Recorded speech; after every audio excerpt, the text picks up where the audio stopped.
the Oaks Home. It was a tuberculosis sanatorium, and there were many along the Front Range in those days. Of course, people from all over the country would come here because of the climate, and it was a good place to be treated for that. And the property, the Oaks Home, it was a mansion, beautiful white mansion. You can see it in some of the pictures. It was built by Reverend Frederick Oaks, an Episcopalian minister. And the chapel was originally named Chapel of Our Merciful Savior. And it was built in the colonial revival style, completed in 1897, 125 years ago. A few years later, in 1903, the Austin pipe organ right here was installed, one of only, I believe, 4 such organs in the Denver metro area.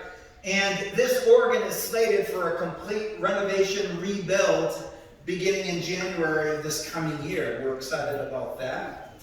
And then if you look up above, in the back, up high, the chapel bells were installed in the fall of 1904 by the Meneely Bell Company of Troy, New York. And those bells actually were refurbished in 1986, shortly after the tower was built. And they went through a renovation, and much of the original equipment was replaced, repaired, and serviced. Now, let's go back. In 1934, the tuberculosis sanatorium at the Oaks Home was closed. Attempts were made to treat those suffering with other illnesses, but that went on for a few years, but it ended in 1941. It sat empty for a year or two, and then the Sisters of St. Francis purchased the Oaks Home property from the Episcopalian Diocese of Colorado in 1943. And it was initially used as the mother house for the sisters, and it was named St. Joseph's Convent. Now, something really fascinating happened yesterday morning.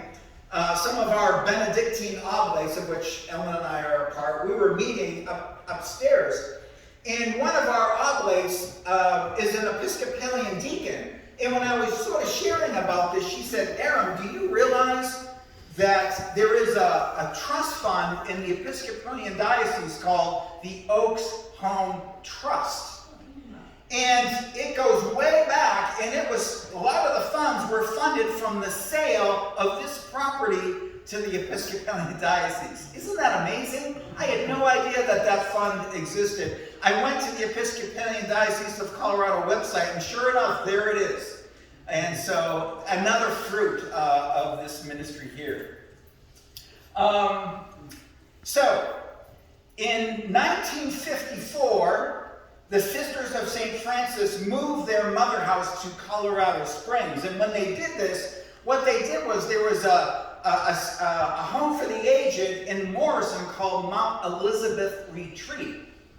And what they did was the sisters vacated this St. Joseph Convent mother house, moved to the Springs. Some of the sisters remained, and that home for the aged moved here, and it was renamed St. Elizabeth's Retreat. It had been run by the sisters in Morrison, and they stayed to run it here.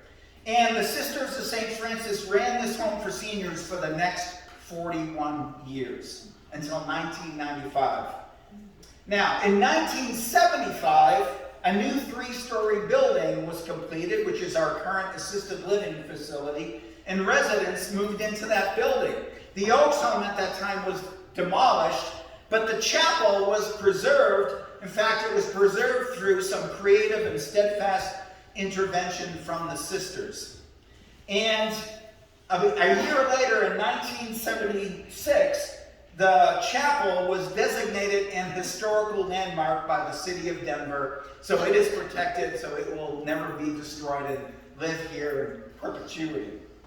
In 1988, the 14-story tower was built and was dedicated on September 11th, 1988, and the name of the campus was then changed to the Gardens at St. Elizabeth.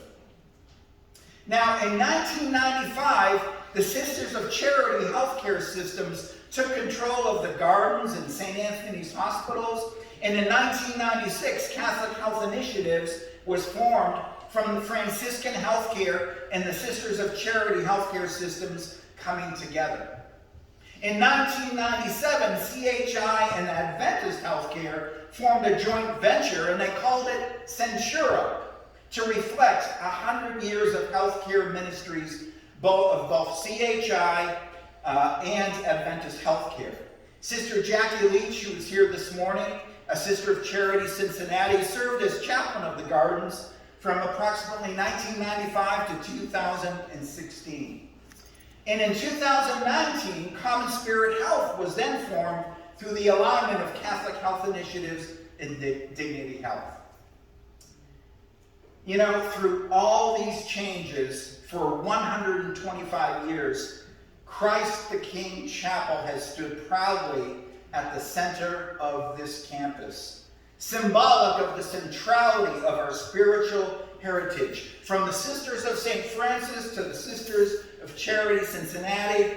And so in memory and recognition of the courage, creativity, and legacy of the women who invested their lives into this historic campus and ministry, what we're going to do this morning is honor 3 women who have invested their lives, themselves, into the life of our community and ministry in more recent times.